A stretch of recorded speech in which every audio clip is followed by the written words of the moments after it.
A prescriptive letter. There'll be 2 weeks of me reading this book to you guys, so it'll be about in a month. But 2 weeks of me reading this to you guys for each chapter. So yeah. Muskrats are wanted moccasins. Now I didn't care. I will never care again. I promised myself. I have been thinking hard. Thought. We lived at 3 miles from the Johnsons, a white family, and since I was 8. I have been feeding hogs at the Mount Kennedy and Barker farms. They always pay like they promised, and most often sent home a slab of beef or salt pork in exchange for my work. But after what I saw, I decided that life was different now. I figured I owe that to Pete. I would never work for or talk to a white person again.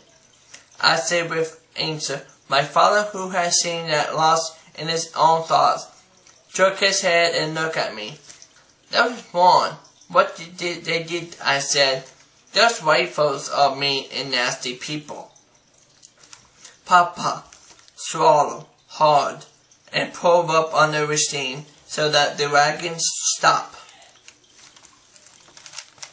He turned towards me. No, you will work for white folks. You will talk to them. But Papa, what about Pete? He didn't do nothing and they killed him. Yeah, no, they had no cause for that. But I kept my father off short, something I had never done. But they made Pete suffer, so he suffered and over. Son, it's all over for Pete. You didn't need to worry for him. They took his life. Pete was still young. He should have grown to be a man. So pretty much Pete is dead. That's so, Papa said. It was Pete's time, thought. His time had come, and that's that. My angel still has sooner hold on me, and I swallowed hard. Papa looked at me and said, some of those white folks was mean, and nasty. Some were that scared. It doesn't matter. You have no right to judge another human being. Don't you ever forget. My father has spoken. There was nothing to say. I didn't knew it then, but his words said the directions my life would take, even to this day. A year earlier, I had been kicked by a mole. It hurt like all get out. I couldn't work for 3 days, but I didn't cry. I was proud that I was a man enough to take it.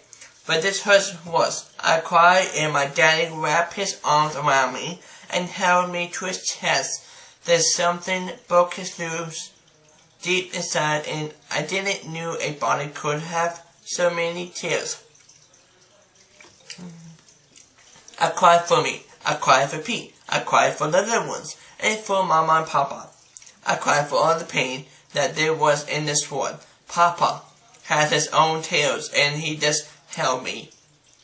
When the tears flowed, Papa told me this morning, I said that you did men's work, but you were still a boy. Now you're learning to be a man. After we got home, I found my peppermint was still in my pocket.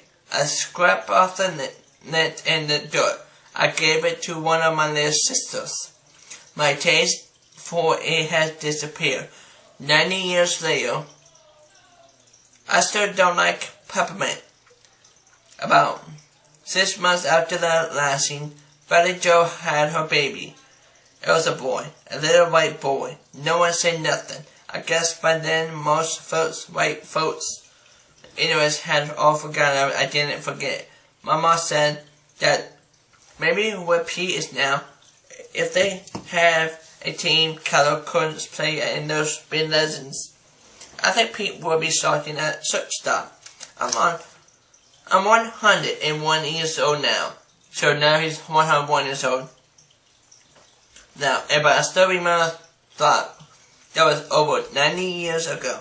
I see it in my mind, like I was there today. I couldn't let loose of my memories.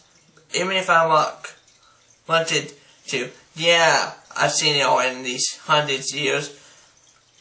The good and the bad, my memory worked fine. I can tell you everything you want to know. I'm done reading to you guys. We're on chapter 2. Talk to you later. Bye bye.